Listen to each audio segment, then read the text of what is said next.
Hey, this is Anney. And Samantha. And welcome to Stuff Mom Never Told You, production of iHeartRadio.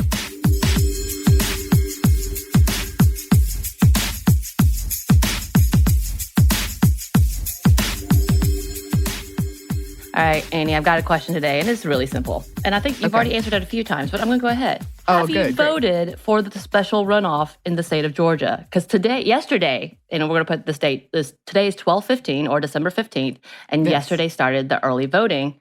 Mm-hmm. But have you started voting? Have you voted? I have both started and completed my voting process. I got my absentee ballot, which I was nervous about because I requested it like literally the day after the general election forever ago. And I kept checking like, where is it? What if it didn't go through? And they was like, no, it's there, it's coming. So I finally got it. I got it last Wednesday and I mailed it in on Thursday. There's a ballot drop-off box near me. And I get to see like everybody, there's a pretty long line, people waiting to go vote in person. Mm-hmm. So yeah, I feel good. I'm glad that it's done because I was very concerned about it. And also I know a couple episodes is not correct. A month or so ago, I was telling that story of how I got that kind of passive-aggressive threatening postcard. Right. About like, I'm going to check in on your voting record. Yeah. And I was like, whoa. I got a postcard from a 16-year-old. And she said, I can't vote, so please vote. And here are the issues that matter to me. And I thought that was really sweet. I was like, oh. Doesn't that make you feel like, yeah, okay, our future is okay. We're going to be okay. Someone has taught this person how important it is, and they are ready. And I love that. I have not voted yet. My actual plan is to do so on Thursday because after I did the volunteering and watched how it happened and how the long waits. To be fair, Atlanta opened up the stadiums, so it's made it a lot easier and a lot more accessible. So it's going to be a little less because I've already seen people put in like it's only taking 15 minutes to go in and out and all that. But just in case, because the day that I did observe, it was when people would line up right before, like 30 minutes before it was open. So they already had 60 people in line. So it took 2 hours for them to all get through. So I'm like, I'm not going to do that. That's not the part I want to do. But yes, I will be because I was like, you know what? I want to kind of go out there, safe of course, and get my sticker. I do miss my sticker. I know. Key. But I'm going to get it. It's clutch. It is, but I definitely have started researching a little more. But speaking, and why are we talking about all these things, you might ask? Well, we have our friend back, Melody Bray, host of Civic and overall knowledge guru of what is happening with voting and Georgia elections specifically. And as already, I think you can tell, we do have a special runoff in the state of Georgia, and people are still campaigning. And yes, we are still getting, I think I got like 6 pieces of mail yesterday that were all... The different vote for messages. this. Yes. And you know what? Thank you, people, for the ones that have volunteered, knowing that this is how they're helping. But man, it's a lot. It's, like every commercial is like a political ad. Not that I get like a lot of commercials, but in between YouTube videos. Yeah. It is like I will play my little phone games, and because I refuse to pay, it gives me the ads, and half of them have been like Ossoff or Purdue or Laughlin. I'm like, what is happening? I'm like, I can't imagine. Oh man, like I can't imagine it without it now. I'm like, what? I feel like it's going to be a void when that goes away. You know what I mean? So welcome, Melody. Have you been getting all these mail pieces as well? Oh my gosh, yeah. At one point, I went to my mailbox and I felt like they were about to shut down my mailbox. When it gets too full and they just like put a piece of twine over it because I hadn't gone in a week. But that's what happens when $400 million in ad buys alone come into a single state in a matter of weeks. It gets a little crazy when you're watching Jeopardy, It becomes all of the ads and then a little dash of Jeopardy. You're correct. And I would say, I would hope that eventually if your mail had stacked up like that, someone would come and check and make sure you weren't dead. Can you do it? Please? I mean, I'm not the mail person. Are you going to say you're going to do that for me? Well, I'm not the mail person. I'm not going to know if your mail overflows. Samantha is my old lady. Yeah, I am Annie's old lady person, contact. Though. Everybody texts like once a day where we're like, still alive, cool. Yeah, I've already told everyone, if Peaches, my dog, has the chance to eat my face off, that means someone hasn't checked up on me and I'm mad at everyone. I'm going to haunt everyone. Yeah. How dare you allow that to happen? As you Very should. positive. This has gotten really dark. This has gotten really dark. Really quickly, really dark. So just kind of making a quick review of what is happening in the state of Georgia. We've had many people coming through and campaigning. VP Pence has come through, went to do a rally for the Republican incumbents. And of course, Biden is here today, right now. Yeah, Biden is coming through, who has officially been, again, for the 5th time, I don't know, announced as the 17th. Elected president or elected president. Is that what it is? President-elect. Electoral college. Thank you. This is such weird. President-elect. Yeah, as president-elect, I don't know the other way. As president-elect, even Mitch McConnell has congratulated them as well. But of course, we have had, say, 2 recounts and the original count. We've had the electoral votes being counted, but we have another lawsuit, I believe I saw, for another recount, a 3rd recount, which is... That's right. And even the Georgia State Supreme Court, after the Supreme Court was like, no, we're not leaving the list. We don't want to hear this. This is just being dismissed. Don't even bring it to us. The Georgia State Supreme Court overturned it and denied it as well as of this week, I think. Was it this week? Yeah. And the one that's here in Georgia is up in our state court of appeals. But the thing that people aren't even really paying attention to, I feel like, on those cases is that the cases are being filed by elections lawyers. It's the equivalent of if your 13-year-old watched a lot of Matlock and decided that they wanted to be a lawyer, copy and pasted some things from Wikipedia and then just loaded them up into a helicopter and dropped them over random courts. It's the typos, as an attorney, the amount of procedural issues that are in these cases. Right. No court has actually ruled on anything that any of them are saying. They're all like, please pay the filing fee. Yeah. Like literally. Okay, Yeah. you can't do this. Right. All of it. So hopefully this will come to an end sometime soon. And if it doesn't, it will certainly come to an end on January 20th. Right. But there's a whole conspiracy theory, and I'm not going to get too into it, about the fact that they're waiting till that point to have... And again, this is a tweet I read, but it was within this whole Reddit of what's happening and how they're trying to have a big victory at the end. And I say they being the Republican Party, Trump Party, saying that the president of the Senate, I swear to God, that's how they said it, was going to come in and vote them out and do the alternative electoral votes and say those were the established votes and those are the real votes, and will announce that President Trump will be running the country again, will actually come back and being the elected official when it's actually the day he's supposed to be sworn in, when Biden is supposed to be sworn in. Have you heard these? No.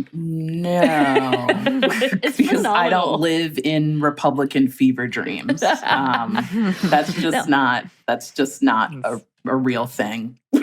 So it's become like, and we're not going to talk too much more, but I just find it so fascinating because I guess we're in the thick of it, because that's one of the big questions of what we're talking about is if Georgia were to actually have a runoff and both of the Democratic candidates were to win, which is the big ifs, it would flip the Senate, which would be shocking in a lot of ways. But that whole idea that these people who are hanging on to these fraud election theories are moving on from it was stolen, it's going to be changed, the Supreme Court's going to change it, oh no, they didn't do it, okay, so-and-so, like it becomes a bigger and bigger fantasy of how they're going to win out in the end. And it's such a weird, like, wow, I don't know.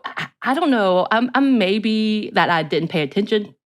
Maybe I didn't pay attention as much, but I don't remember this level of conspiracy theories in past elections. No. Did I just not pay attention? No, I mean, in modern times, I can't speak to, things that went down in the 1800s, but in modern times, this is, and you can talk about like the proliferation of conspiracy theories because we are also internet-based now. Like it is rife for this type of fodder. Right. Crazies can find crazies now. Oh, and they have their own websites. We saw this. But yeah, and speaking of all this, can you give us a rundown on what happened in Georgia with the presidential election?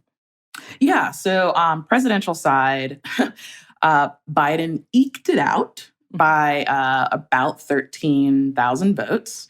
Our 16 electoral votes went in yesterday officially with Stacey Abrams announcing it, that Georgia is going for Biden. And so the idea that we, as a very southern state, decidedly went blue, and 13,000 is, I mean, it's close, but it's not so close that it triggered thoughts that maybe if they did recounts, something would happen. So that's what I mean by, by a good enough margin. Right. I mean, that's historic. Like we just lived through a moment in history. The question, will this next cycle in 2 years from now or 4 years from now still hold? Right. That's an open question based on what's going on down ballot. But the idea that Georgia, in the middle of all these other red states, including Florida, went for Biden is huge. Right. And I will say, I watched the video, I think like 3 or 4 times of Stacey Abrams counting that last electoral vote and everybody clapping. And I was like, I'm just going to bathe in this moment. I just want to be here. Like, can we just make live this? Here. I just want to live right here, because it was such a nice, like, to see the official, to see Stacey Abrams at the podium. Like, all of those things just felt so right, for the lack of better terms. I mean, it's rare that in a short period of time you see somebody vindicate themselves almost. Right. For her to be the person who did so much of the work to put Georgia in that position, to then be the one to make the vote and announce it. Right. It's just a cool, I'm sure it was a cool experience for her. It's so amazing. Yeah. And going off of that, because she's been in a lot of the national conversation about how did this happen in Georgia? What do you think? Why is it that Georgia, if not is blue, then at least is purple now? Yeah, I mean, I do shy away from saying that Georgia is blue. I say it voted blue for president, but when you look down the rest of the ticket, it was very red. So we're a purple state. And for those who paid attention to politics here, that wasn't necessarily a surprise. There were, there's for instance, Cobb County, which is a little north of Atlanta. It's still part of our metro Atlanta area, that for decades was a firm red bastion of like a Republican stronghold.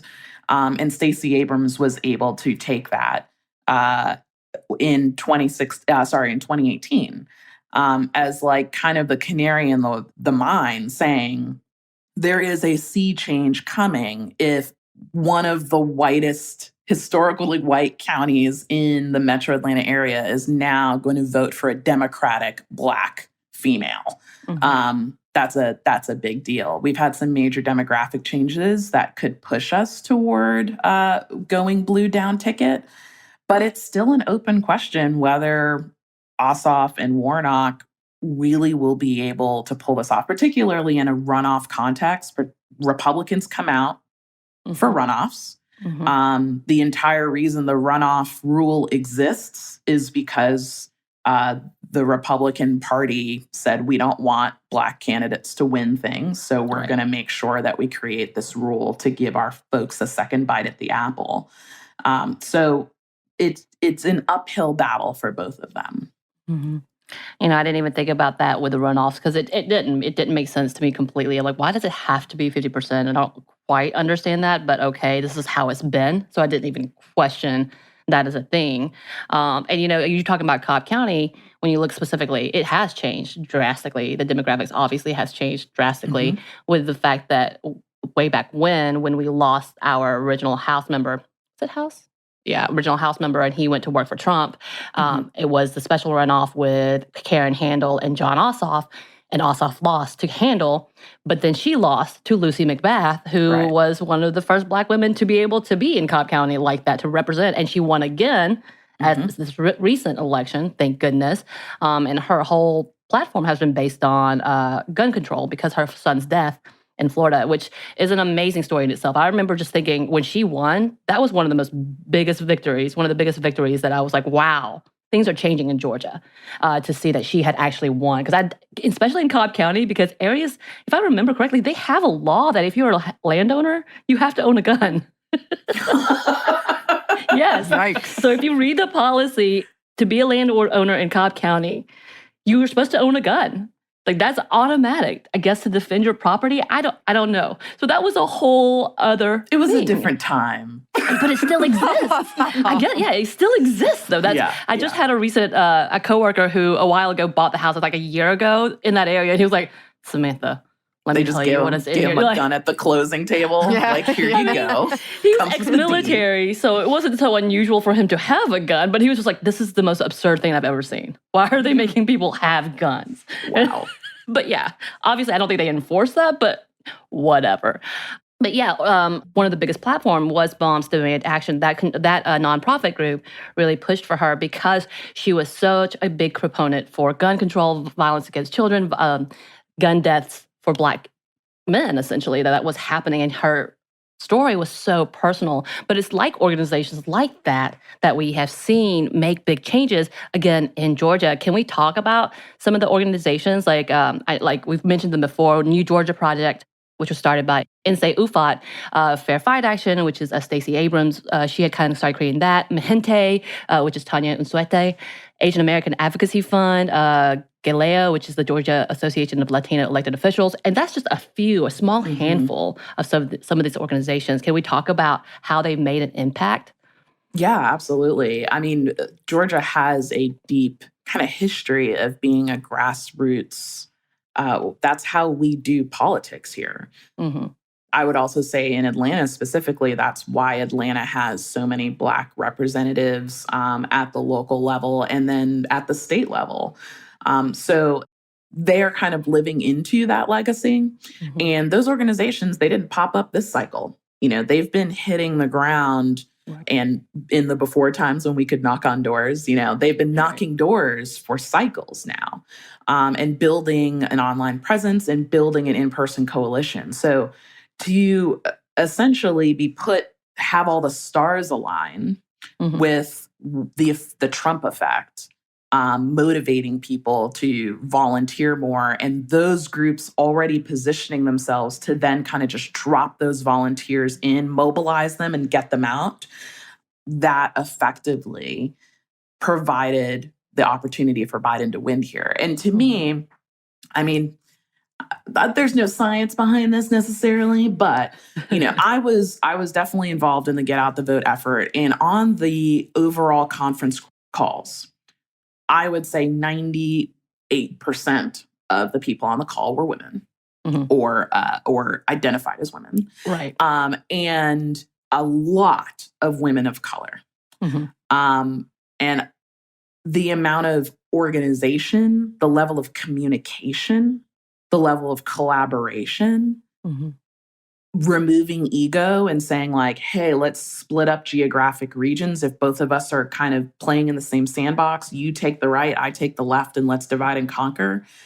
I attribute that a lot to women of color seeing we have a goal that we all need to achieve. Right. How can we work together to make this happen? Right.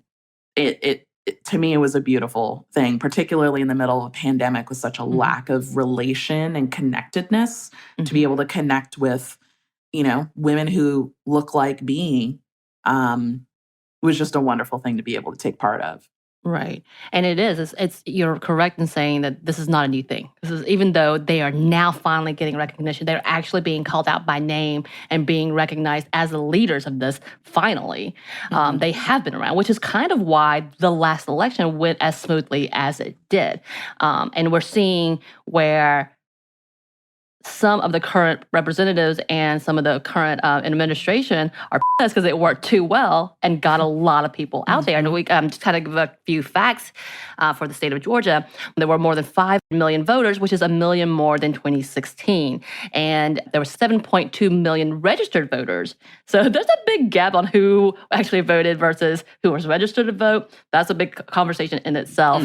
But it still was an increase, which was 6.6 million registered in 2016. And I think that's really phenomenal to look at those numbers, how much of that increase. And it's because of these grassroots organizations, not only communicating with people, like you were saying, knocking on doors, and people have been knocking on doors, and I'm like, don't come to my door. I get it. Still pandemic. I'm scared. But it's an amazing thing to see that they're doing this, but they're also bringing awareness to closed voting polls, areas that might have issues with name and cards and knowing your rights and how to report these things. Like the last election before the presidential election was a mess. I mean, especially for the state of yes, Georgia. The definition of a cluster. Right, and that's kind of how you and your organization, Georgia 55 Project, came about, correct? Yeah, I mean, we started as just individuals who saw the issue of folks being in line and like, I'm going to get some of my friends and go to Costco and buy food and drink and bring it to folks so that they don't feel like they need to, get out of line. And some of the other women were doing the same. And in a very, 2020 millennial fashion, like we were connected on Instagram of people like, hey, you should check out these folks and combine resources. So after the June primary, which literally the last person in line in June that we served, they got out of line at 12:41 a.m. Yeah. That's wow, just unacceptable. Right.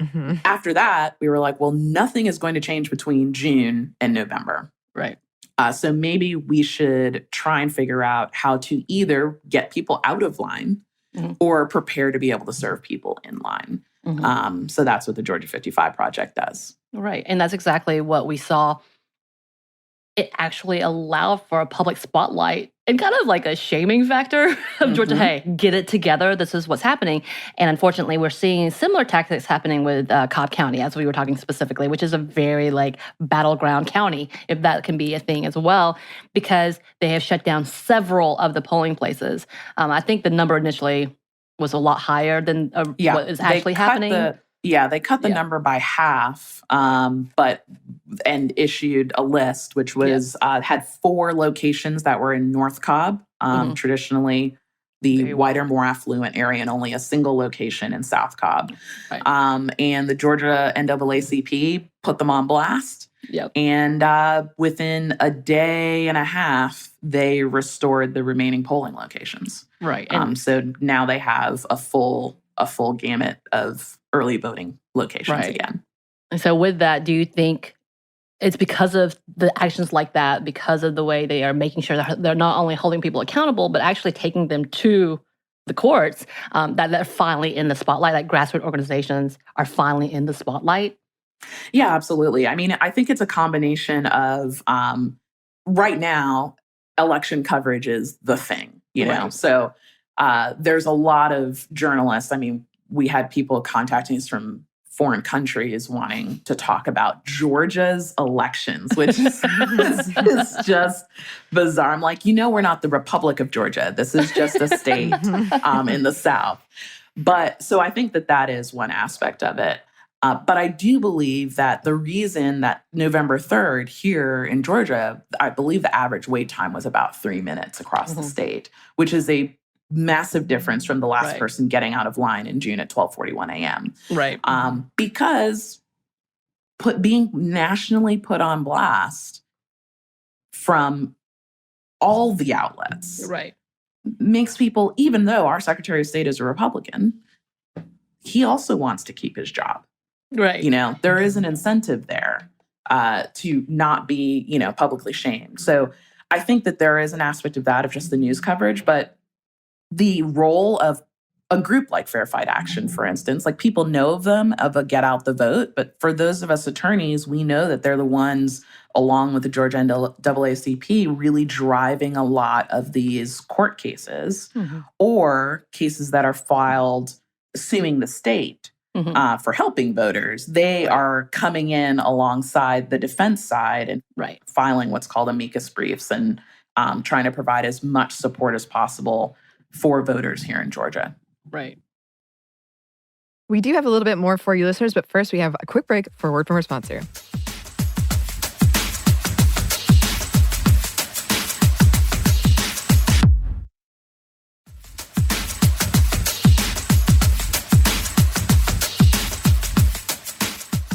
We're back. Thank you, sponsor.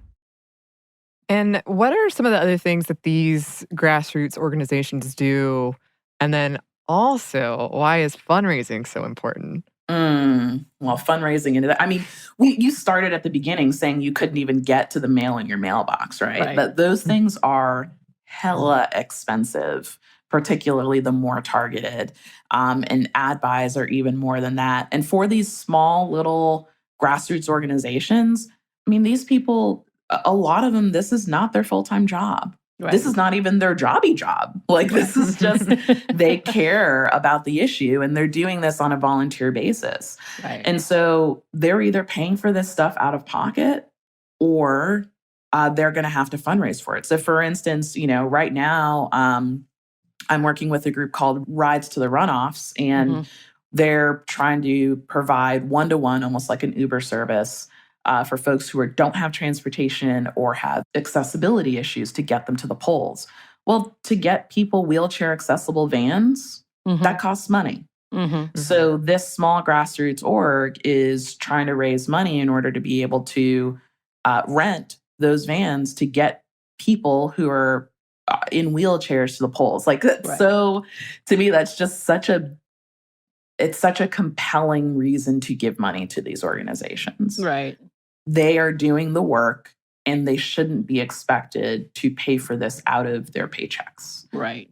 It's just a ton of money that's being flown around in Georgia right now.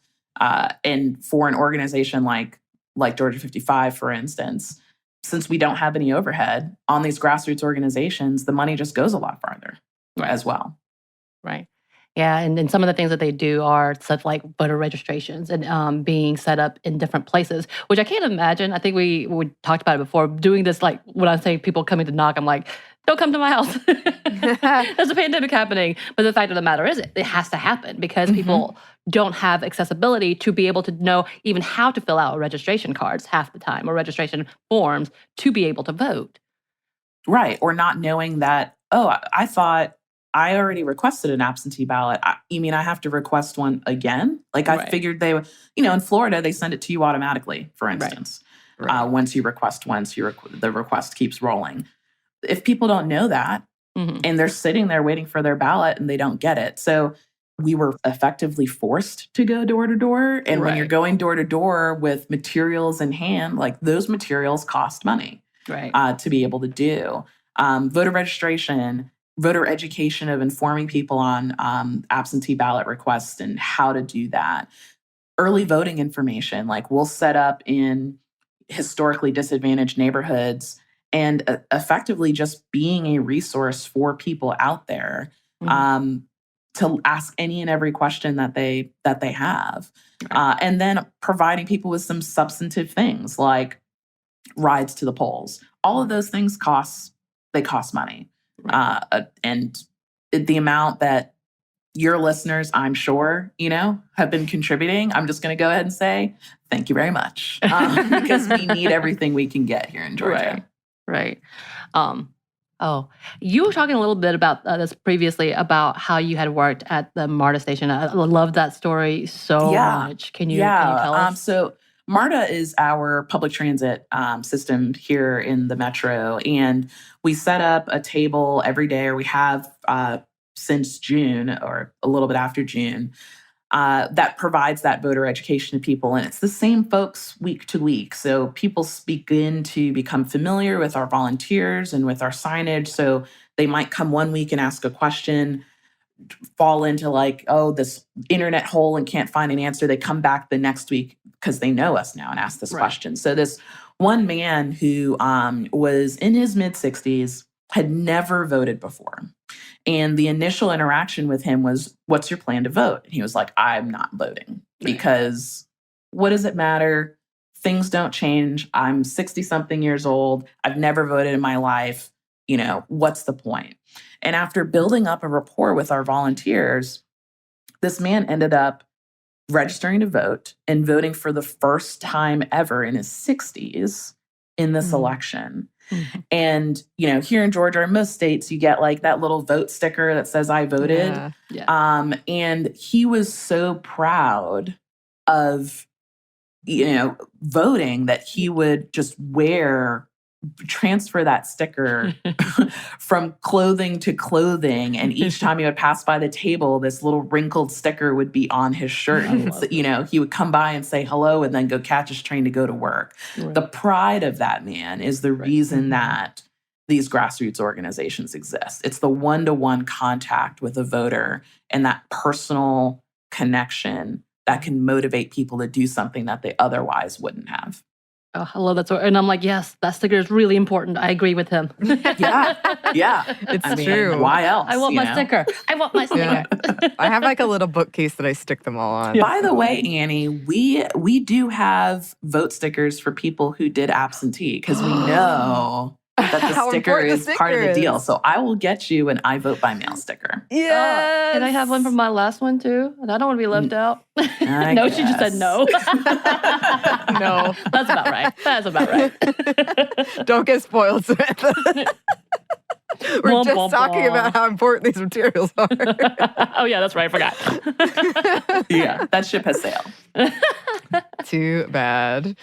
So there's always been this history of Black women working in these grassroots organizations and working in politics and working to change things.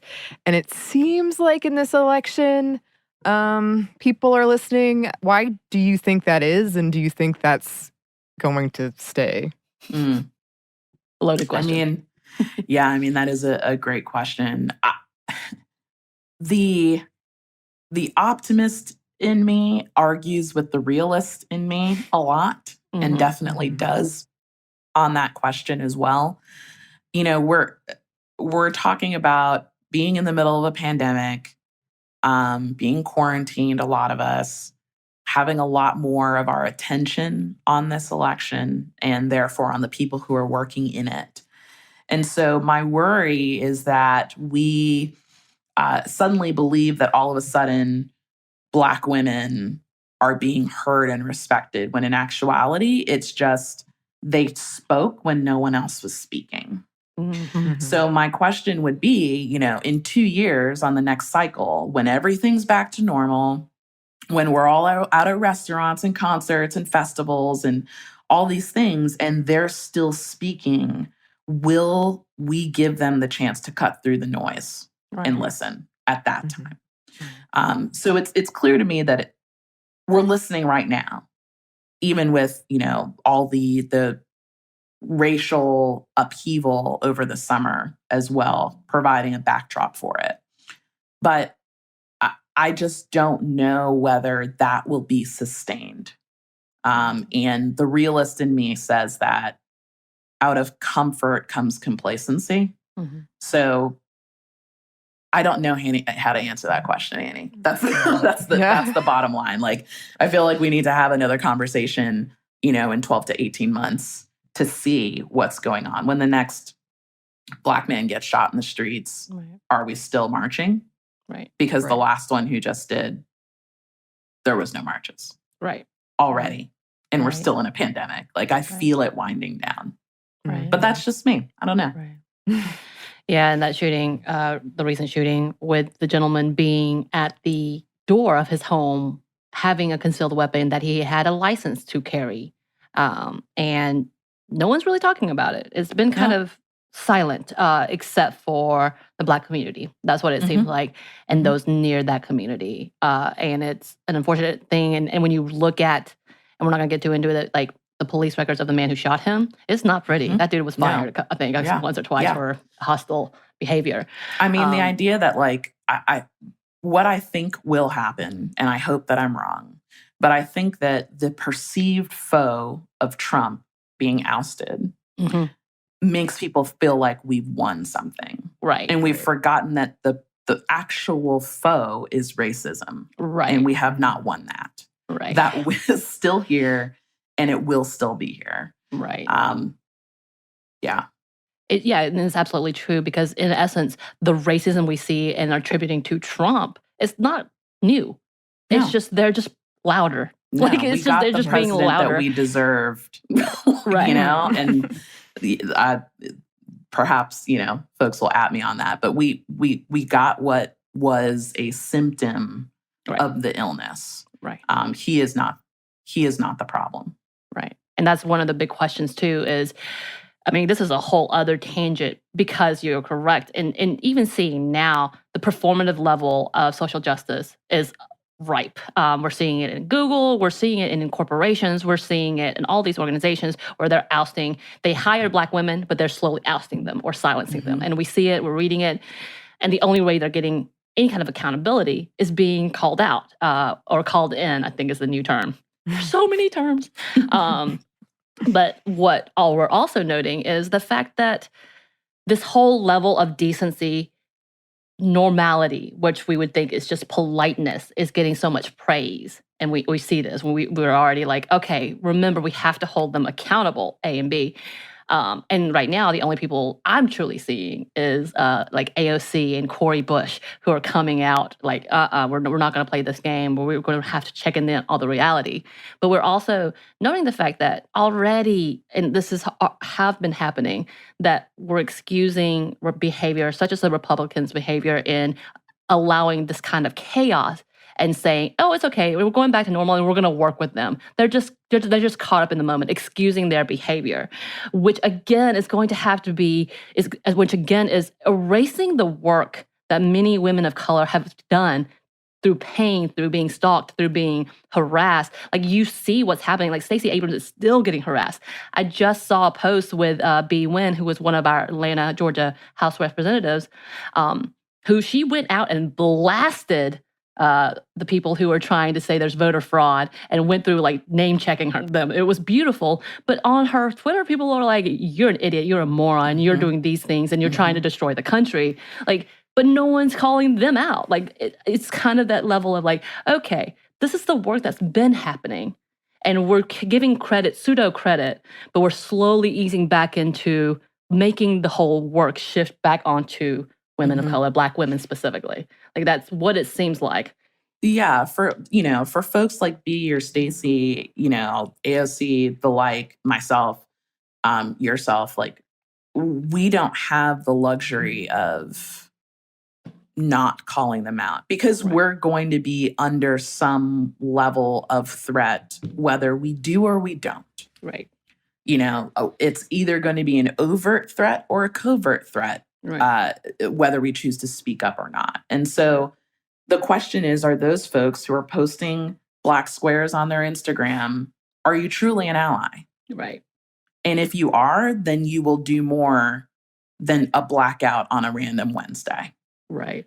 Are you actually lifting, or are you just literally being like, well, I'm not as bad as those people?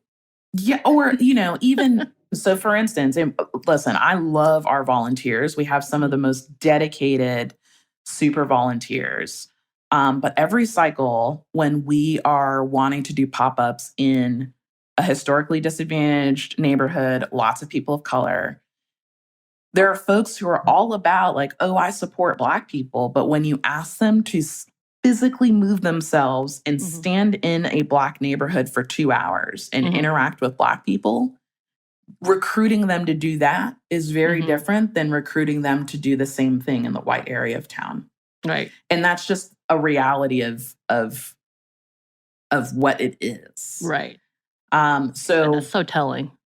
And it's unfortunate. I know we've all got to push through in that discomfort.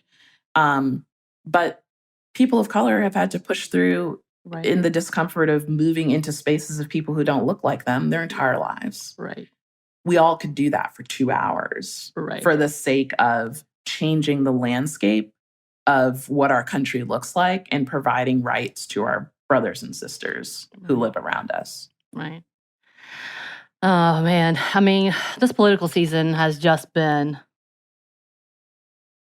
I don't know what's the word. Like, there's moments, so many up and downs. Like, chaos is the only thing I can think of. There's so many emotions ranging for this season, specifically in Georgia, because we've seen and been around and doing so many things. What are some of the things that we do need to pay attention to, and how do you think the grassroots organizations will affect this particular election as we are now hitting the early voting stage? Sure. So one of the things that's already coming down the pike in Georgia is suppression efforts by our state legislature.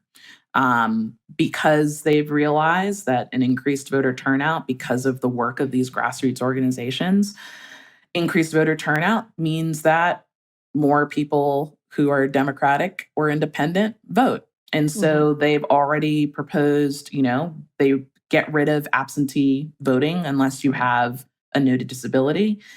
Get rid of absentee ballot drop boxes, meaning you have to mail it in and rely on the mail.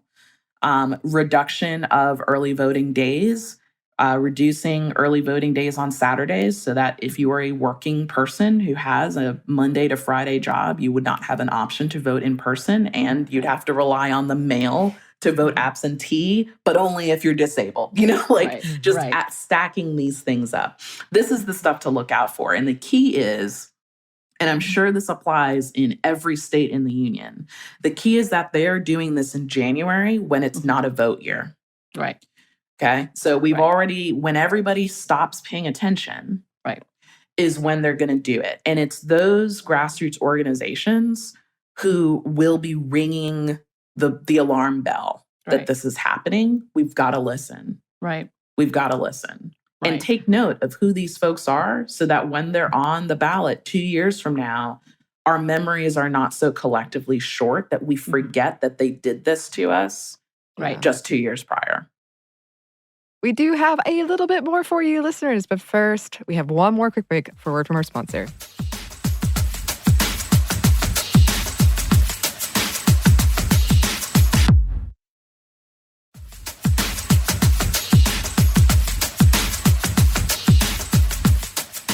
And we're back. Thank you, sponsor. So, oddly enough, my family knows David Ralston, who is a big Georgia politician. Yeah. Well, that's a whole other story. And he just tried this is why it gets uncomfortable at Christmas. But he just tried to pass it where they can overturn the electoral votes. Like the popular votes can be dismissed and they could do it for the benefit of the people, quote unquote, is what he said, and which completely floored me because I was like, wait, so you want to dismiss what people want to say, I know better? Like, essentially is what you're trying to, like, that's, and you really think everyone's going to be okay with this? Well, now, I mean, that's kind of the entire foundation of the Electoral College, right? Right. It's not like he's pulling this concept out of a hat. Like that is what, arguably, if you're like an originalist or a strict constructionist of how you interpret the Constitution, the entire system was set up saying like us lowly mere mortals don't necessarily know what we're doing. And if we don't, then we've got this fail-safe. That this Electoral College can just take care of what needs to be taken care of. Right. I would hope we're past that, but it would seem that some don't agree. As so it would seem. See. And, I also wanted to kind of key in on what's happening with the January election. And I loved it because they are targeting younger voters. As in fact, 20% of Georgia votes were actually casted by voters under the age of 30, which is 3% higher than the national average for Biden. And there's an estimated 23,000 possible eligible new voters just turning 18 for the Senate election, which is phenomenal. And we're seeing different strategies that has not come into play until recently, such as using Twitch, the game Among Us. I've been trying to get people to play with me. All the kids are loving that. And some of the influencers are actually like YouTubers and Twitch stars and people I've never heard of. I'm like, who are these people who all go by screen names, which is a whole other phenomenon in itself. Like AOC did a lot of work by talking about how to register to vote, why it's important, but through a video game, essentially. And then in Atlanta in itself, Versus, we had Stacey Abrams, pop up to have a little shout out and talk about how to register to vote for, who was it? Was it Gucci? Gucci Mane versus who was it? Because they were like in a fight. The other, rap.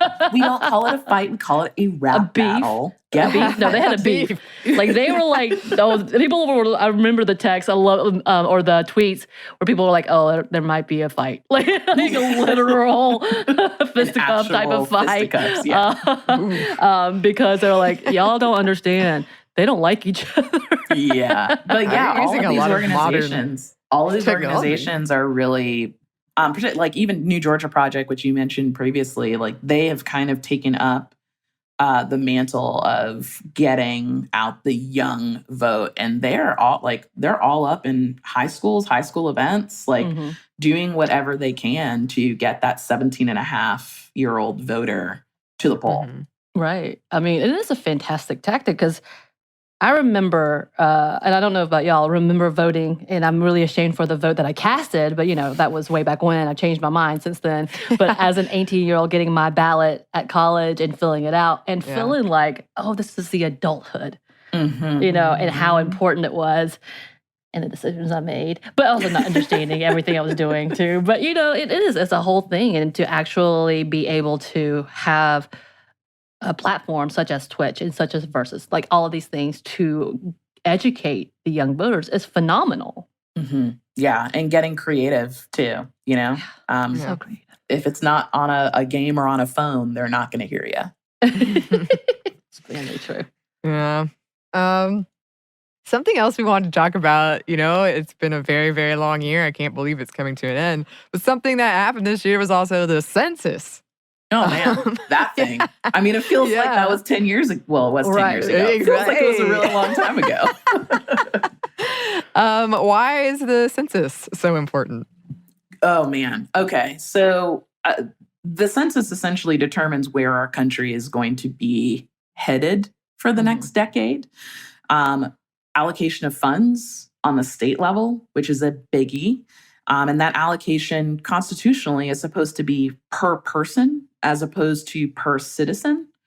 So for, areas of Georgia that have a massive immigrant population, whether they're here legally or illegally, they would still count.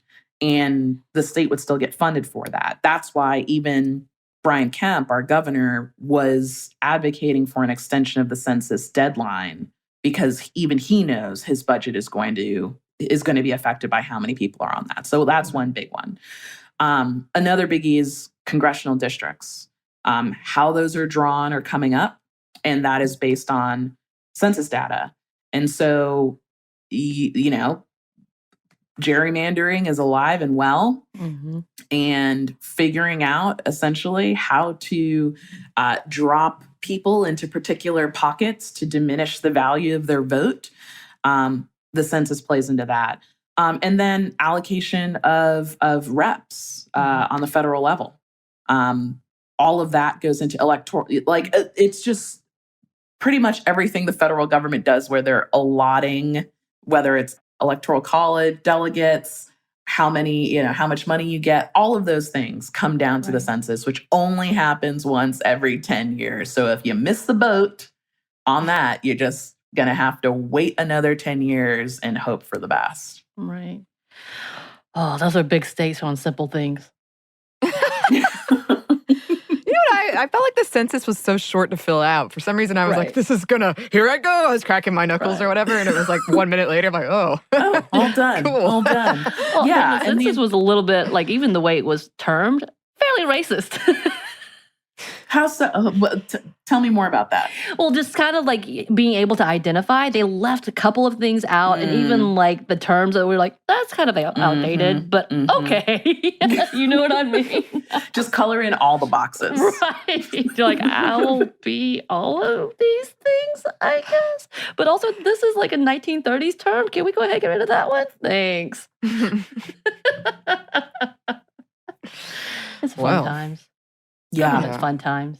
It is. Your face says it all, Samantha. So much fun times.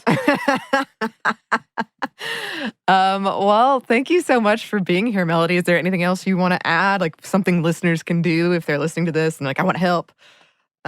Ways they could do that? Yeah, I mean, absolutely. Those grassroots organizations, like, find one that seems to serve the folks that is closest to your heart, your passion. And support them. That can be monetarily.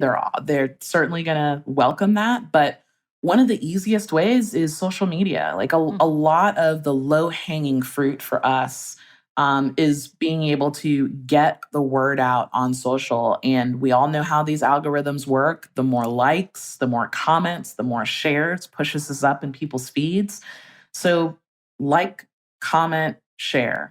If you're like, man, I'm tapped out on money, but go find Georgia 55 Project on Instagram. Go find New Georgia Project and spread the word on their behalf. That's a big way to help. Awesome. Yes. I love it. And I know our listeners, they're the best. So They'll do it. Yes, do it. Where can the good listeners find you, Melody? They can find me anywhere that podcasts are listened to. I have a local Atlanta political podcast called Civic, SIVIK, and you can also follow Georgia 55 Project at Georgia 55 Project on Insta or Twitter. Sweet. Yes, go do it. Leave a like, comment, do the thing. Do the thing. Do the things. We look forward to having you back sometime in the future. And in the meantime, listeners, if you want to contact us, you can. Our email is stuffmediamomstuff@iheartmedia.com. You can also find us on Instagram at Stuff I Never Told You or on Twitter at MomStuffPodcast. Thanks as always to our super producer, Andrew Howard. Oh, thanks. And thanks to you for listening. Stuff I Never Told You is a production of iHeartRadio. For more podcasts from iHeartRadio, visit the iHeartRadio app, Apple Podcasts, or wherever you listen to your favorite shows. Do all the things.